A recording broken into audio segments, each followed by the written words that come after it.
Hello student, I am doctor Anu Banshiwal और आज के ऑनलाइन लेक्चर का हमारा टॉपिक है लीनियर डिपेंडेंस एंड इंडिपेंडेंस। और इस लेक्चर के अंदर हम इस टॉपिक से रिलेटेड जो रिमेनिंग थ्योरम्स है वो डिस्कस करेंगे। इससे अर्लियर जो ऑनलाइन लेक्चर था उसके अंदर हमने लीनियर डिपेंडेंस और इंडिपेंडेंस की डेफिनेशन पढ़ी और उसकी कुछ थ्योरम्स के बारे में हमने डिस्कस किया। तो एक बार हम इसकी डेफिनेशन जो है वो फिर से रिवाइज़ कर लेते हैं। तो लीनियर डिपेंडेंट जो है उसे हम हिंदी में एक घात परतंत्र या रैखिकता आश्रित भी कहते हैं। और जैसे मैंने लास्ट लेक्चर में बताया था कि अगर हम किसी वेक्टर स्पेस के कुछ सदिश लें और उनका स्केलर्स के साथ में एक लीनियर कॉम्बिनेशन लें, तो अगर वो लीनियर कॉम्बिनेशन हमारे पास में ज़ीरो आ रहा है तो ज़ीरो अगर वो लीनियर कॉम्बिनेशन हमारे पास में आ रहा है तो इसके अंदर जो प्रयुक्त होने वाले अदिश हैं उनमें से कम कुछ ऐसे अदिश होंगे जो कि शून्य के बराबर नहीं होंगे। यानी कि अगर इस लीनियर कॉम्बिनेशन को बनाने के ज़ीरो बनाने के अंदर अगर हमारे पास में सारे स्केलर्स अगर ज़ीरो नहीं है, कुछ स्केलर्स जो हैं ऐसे हमारे पास में अशून्य यदि है, फिर भी ये लीनियर कॉम्बिनेशन अगर हमारे पास में ज़ीरो बन रहा है तो इसका मतलब है कि जो डिपेंडेंसी है इसको ज़ीरो बनाने की, लीनियर कॉम्बिनेशन को ज़ीरो बनाने की, वो किस पे आ जाती है, वेक्टर पे आ जाती है। तो इसलिए ये जो वेक्टर्स हैं ये क्या कहलाते हैं, लीनियर डिपेंडेंट कहलाते हैं। सेम इसी तरीके से लीनियर इंडिपेंडेंट में क्या होता है कि अगर कोई एलसी आपके पास में ज़ीरो आ जाता है तो उस एलसी के अंदर प्रयुक्त होने वाले जितने भी अदिश हैं वो सब क्या होने चाहिए, ज़ीरो होने चाहिए, तभी वो एलसी क्या बनना चाहिए, ज़ीरो। यानी कि लीनियर इंडिपेंडेंट के अंदर हमारे पास में ये होता है कि अगर हम कोई वेक्टर हमें दे रखा है तो वेक्टर्स का कोई भी लीनियर कॉम्बिनेशन अगर हम बनाएं तो वो लीनियर कॉम्बिनेशन ज़ीरो तभी बनेगा जब उसमें प्रयुक्त होने वाले अदिश जो हैं, स्केलर्स जो हैं, वो उसमें सारे के सारे ज़ीरो हो। कोई भी अगर नॉन ज़ीरो स्केलर आ जाता है हमारे पास में तो वो क्या बन जाएगा, लीनियर डिपेंडेंट बन जाएगा। लीनियर इंडिपेंडेंट बनने की शर्त हमारे पास में क्या है कि जितने भी स्केलर्स हमारे पास में प्रयुक्त हो रहे हैं वो सब हमारे पास में क्या होने चाहिए, ज़ीरो आने चाहिए। तो ये दोनों डेफिनेशन हमने एक बार फिर से रिवाइज़ करी। अब हम इसके आगे की रिमेनिंग जो थ्योरम्स है वो स्टडी करते हैं। लास्ट जो थ्योरम थी उसके अंदर हमने डिस्कस किया था कि कोई भी नॉन एम्प्टी सबसेट अगर हम ले किसी भी एल आई सेट का, यानी कि अगर आपके पास में bunch of L I vectors दे रखे हैं और उन्हीं का आपने एक छोटा सबसेट लिया है तो उस सबसेट के अंदर जो वैक्टर्स होंगे वो भी आपके पास में क्या होंगे, एल आई ही बनेंगे। ये हमने लास्ट लेक्चर में प्रूव किया था। अब हमारे पास में जो नेक्स्ट थ्योरम है उसमें हमें दे रखा है कि अगर हम कोई एल डी लें, एल डी का कोई सेट लें, मान लीजिए ये हमारे पास में कोई एल डी वैक्टर्स का सेट है और अगर इस सेट का हम एक सुपर सेट लें, इससे भी बड़ा एक सेट अगर हम ले रहे हैं तो वो सुपर सेट भी क्या होगा, एल डी ही होगा। ये हम यहाँ पर प्रूफ करेंगे। तो यहाँ हमने एक ऐसा वेक्टर्स का कलेक्शन ले लिया है जो कि हमारे पास में क्या है, एल डी सबसेट है। तब A1 A2 AN जिनमें से सभी शून्य नहीं है, जब भी आप LD लेते हैं कोई भी सेट या कोई भी वेक्टर्स अगर हम कह रहे हैं कि वो लीनियरली डिपेंडेंट है तो इसका मतलब हमें ये लाइन साथ में लिखनी पड़ेगी कि जो भी हम अदिश फील्ड से ले रहे हैं, स्केलर्स फील्ड से ले रहे हैं, उनमें से सभी जो है वो शून्य नहीं होंगे। एटलीस्ट एक स्केलर ऐसा होगा जो कि वहाँ पर क्या होगा, नॉन ज़ीरो होगा हमारे पास में। तो यहाँ पर हमने क्या किया है, एक सेट ले लिया है और इस सेट के सभी सदिश जो है वो हमारे पास में लीनियरली डिपेंडेंट है। और अगर ये लीनियरली डिपेंडेंट है तो इनका हम किसी भी अदिश के साथ साथ में एक लीनियर कॉम्बिनेशन लें तो यहाँ पर ये जो अदिश हमने लिए हैं उनमें से सभी जो हैं वो शून्य नहीं होंगे। एटलीस्ट कोई एक स्केलर ऐसा ज़रूर होगा जो कि क्या है, हमारे पास में नॉन ज़ीरो हो। क्योंकि अगर जैसे ही कोई स्केलर नॉन ज़ीरो आ जाएगा तो उस टर्म को ज़ीरो बनाने की रिस्पॉन्सिबिलिटी किस पे चली जाती है, वेक्टर पे। ये एक डेफिनेशन को समझने का तरीका है कि जब हमारे पास में स्केलर ज़ीरो नहीं होता तो टर्म को ज़ीरो बनाने की रिस्पॉन्सिबिलिटी किस पे चली जाती है, वेक्टर पे। तो हम क्या हो गए, एक तरीके से वेक्टर पे डिपेंडेंट हो गए। तो हमें इस तरीके से थोड़ा सा याद रखना है कि जब हमारे पास में स्केलर ज़ीरो नहीं होता तो उसे हम बोलते हैं लीनियरली डिपेंडेंट। और अगर सारे स्केलर ज़ीरो हो जाते हैं तो हम बोलते हैं लीनियरली इंडिपेंडेंट, क्योंकि उस वक्त वेक्टर की कोई भूमिका नहीं रहती है और उस लीनियर कॉम्बिनेशन को ज़ीरो जो है वो सिर्फ और सिर्फ हमारे स्केलर्स बनाते हैं। और जब हम डिपेंडेंट की बात करते हैं तो डिपेंडेंट के अंदर हमें वेक्टर पे डिपेंड होना पड़ता है, क्योंकि कोई एक ऐसा अदिश ऐसा होगा जो हमारा ज़ीरो के बराबर नहीं होगा और उस टर्म को ज़ीरो बनाने के लिए फिर हमें वेक्टर पे डिपेंड होना पड़ेगा, इसलिए वो क्या होते हैं, लीनियर डिपेंडेंट होते हैं। तो यहाँ पर हम इसको एल डी लेकर चल रहे हैं, तो अगर ये एल डी है तो यहाँ कोई ना कोई ऐसा स्केलर ज़रूर होगा जो कि 0 के बराबर नहीं है। अब हमने क्या किया है कि ये जो alpha 1 alpha 2 alpha n set लिया था, इससे भी बड़ा हमने एक सेट लिया है एस डैश। तो एस डैश जो है वो एस का क्या हो गया, सुपर सेट हो गया। सुपर सेट का मतलब कि ये एस के जो एलिमेंट है वो हमने इसी किसी सेट में से लेकर हमने एस को बनाया है, मतलब ये एस से भी बड़ा सेट हो गया। आप अगर वेन डायग्राम से इसको देखें तो अगर ये एस है तो ये हमारे पास में क्या हो जाएगा, एस डैश हो जाएगा, यानी कि एस डैश जो है वो एस का क्या हो गया, सुपर सेट हो गया। तो यहाँ पर हमने एस डैश इस तरीके से लिया है कि उसके एलिमेंट्स हमारे पास में कैसे हैं, alpha 1 alpha 2 alpha n, beta 1 beta 2 beta m। अब हमें प्रूफ क्या करना है कि अगर ये जो s है, अल्फ़ा 1 अल्फ़ा 2 अल्फ़ा n, इसके अंदर वेक्टर आ रहे हैं, और अगर ये एक LD है तो इससे बड़ा जो सेट होगा वो भी हमारे पास में क्या होगा, एक LD होगा।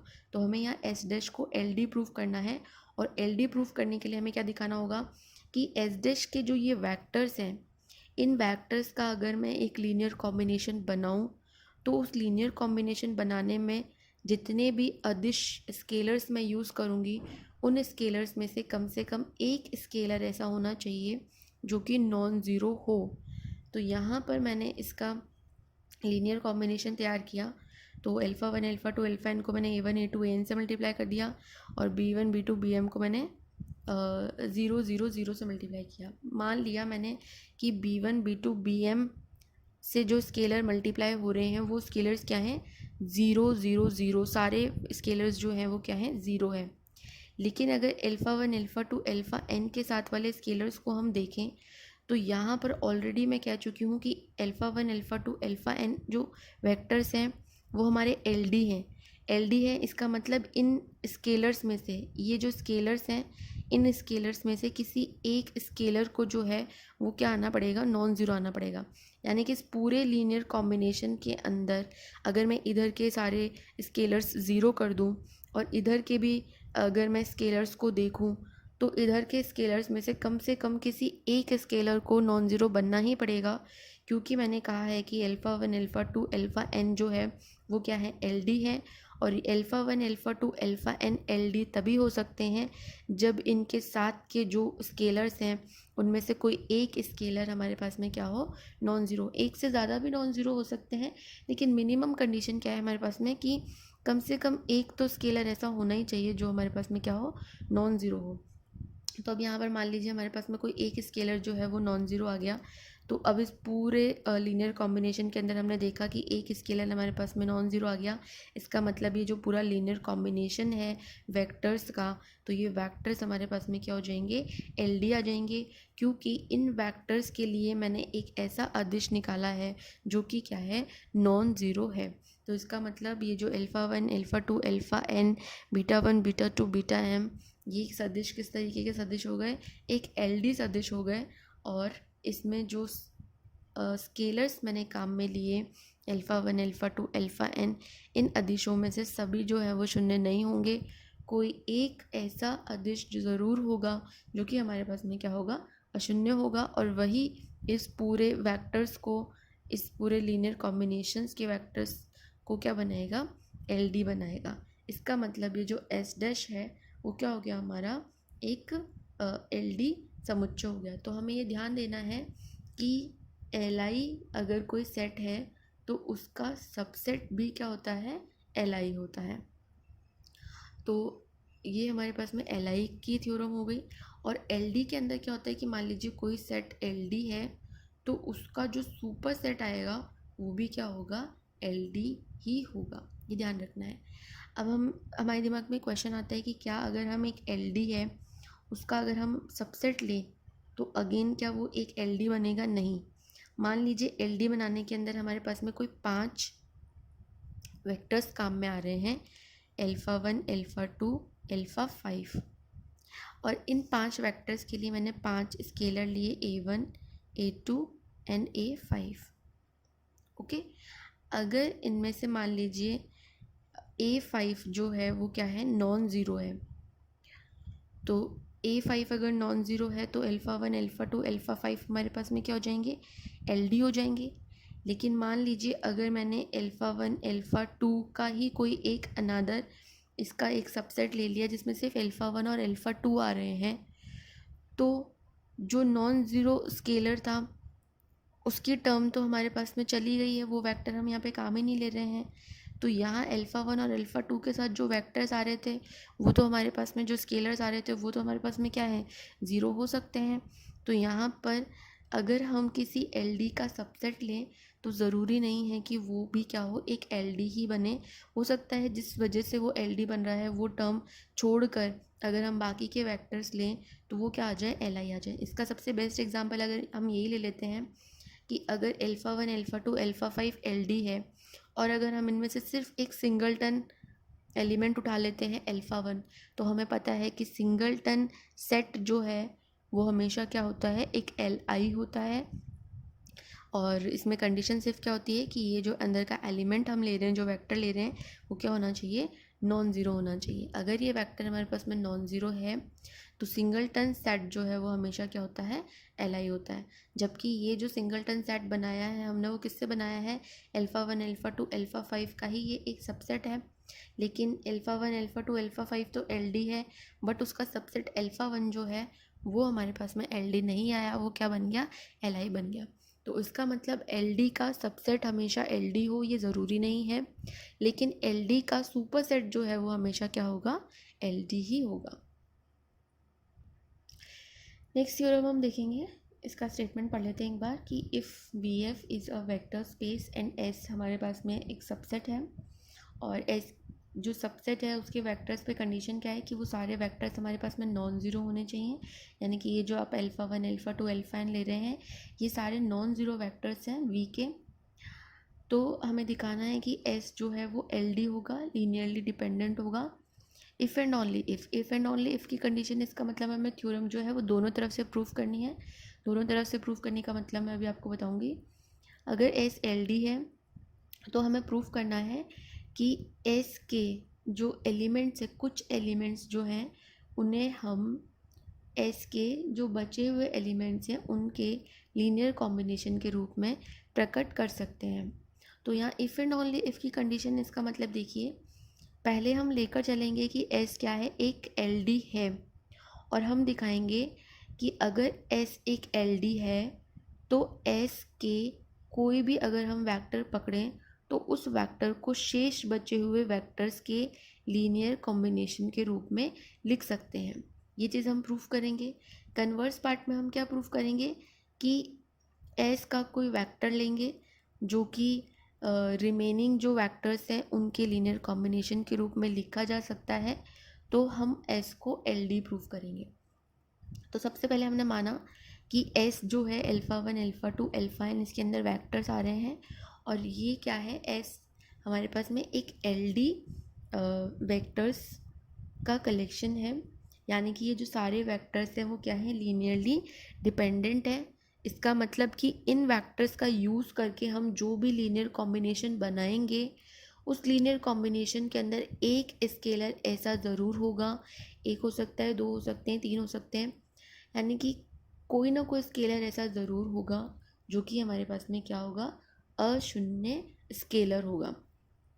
तो यहाँ हमने यही लाइन लिखी है, अगर हम एस के वेक्टर्स को एल डी ले रहे हैं तब हम हमारे स्केलर्स जो है एफ से इस तरीके से चूज़ करेंगे कि उनमें सभी जो है वो शून्य ना हो, और ये स्केलर इस तरीके से विद्यमान करेंगे कि हमारा जो लीनियर कॉम्बिनेशन है कि ए वन को अल्फ़ा 1 से गुणा किया प्लस ए टू को अल्फ़ा 2 से गुणा किया प्लस ए एन को अल्फ़ा एन से गुणा किया, तो ये जो लीनियर कॉम्बिनेशन बनेगा वो हमारे पास में क्या आ जाएगा, ज़ीरो आ जाएगा।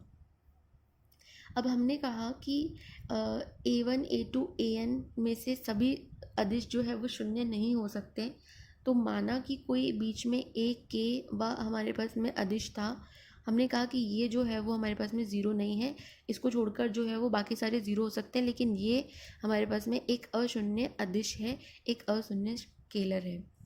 तब इक्वेशन 1 को हम निम्न प्रकार से भी लिख सकते हैं, जो चीज़ हमारे पास में नॉन ज़ीरो है उसको हम अलग निकाल देंगे, बाकी के समीशन को हम एक साथ लिख देंगे। तो ए के अल्फ़ा की वाली टर्म मैंने अलग निकाल ली और ए आई अल्फ़ा आई बाकी के जो रिमेनिंग टर्म्स हैं उनको मैंने एक साइड लिख दिया, और उसमें कंडीशन लगाई कि इस जो समीशन है इसके अंदर आई इक्वल्स टू के वाली टर्म नहीं आएगी, क्योंकि उसको हमने अलग से बाहर निकाल लिया है।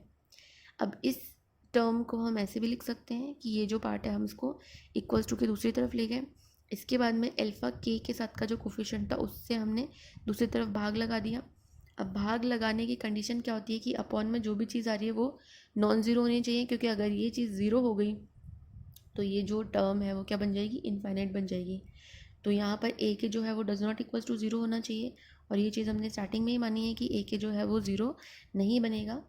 तो यहाँ हमने देखा कि ए आई और अपॉन में क्या है, ए के, ये दो हमारे पास में क्या हो गए, अदिश हो गए। और ए के पे कंडीशन है कि वो क्या हो जाएगा, ज़ीरो नहीं है। और ये जो ए के इन्वर्स है, अगर इसको हम ऊपर ले जाएं तो क्या बन जाएगा, ए के इन्वर्स बन जाएगा। तो ये ए के इन्वर्स भी क्या होगा, हमारा एक फील्ड का ही एलिमेंट होगा। और इस एलिमेंट को अगर इससे गुणा कर दें तो टोटल कंबाइंड जो एलिमेंट है वो भी क्या होगा, फील्ड का ही एलिमेंट होगा। तो ये एक अदिश हो गया, उसको हमने किसी स्केलर वेक्टर से मल्टीप्लाई किया, तो ये हमारे पास में क्या आ गया, एक लीनियर कॉम्बिनेशन आ गया।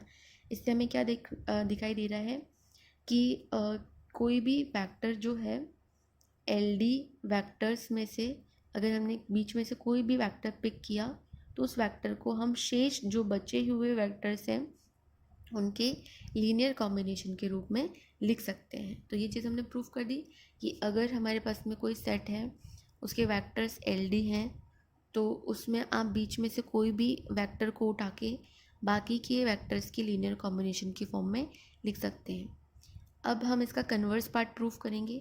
कन्वर्स में हम लेकर चलेंगे कि एस हमारे पास में एक सेट है, और इस सेट में से मैंने किसी भी एक एलिमेंट को उठाया, और एलिमेंट जो है, जो वेक्टर है, उसको रिमेनिंग जो वेक्टर्स हैं उनके लीनियर कॉम्बिनेशन के रूप में अगर मैं लिख सकती हूँ, तो मुझे प्रूफ करना है कि ये सेट जो है वो क्या बनेगा, एल डी ही बनेगा। तो मैंने यहाँ पर एक बीच में कोई अल्फ़ा जे एलिमेंट लिया एस का, और ये एक ऐसा अवयव है अल्फ़ा जे जिसे मैं एस के जो शेष अवयव हैं उनके लीनियर कॉम्बिनेशन के रूप में क्या कर सकती हूँ, व्यक्त कर सकती हूँ। तो अल्फ़ा जे को मैंने व्यक्त किया बी आई अल्फ़ा आई के लीनियर कॉम्बिनेशन के रूप में, जहाँ पर ये जो अल्फ़ा आई हैं वो एक्चुअल में मेरे एस के ही एलिमेंट हैं।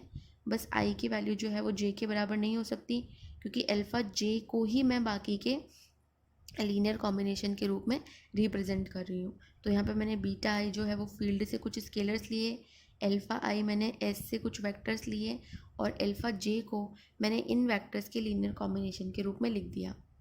अभी जो अल्फ़ा जे था इसे मैं दूसरी तरफ ले जाऊंगी, और इक्वल्स टू में क्या आ जाएगा, ज़ीरो आ जाएगा। इस वन माइनस के साइन को मैं इस तरीके से भी लिख सकती हूँ, plus minus one into alpha जे।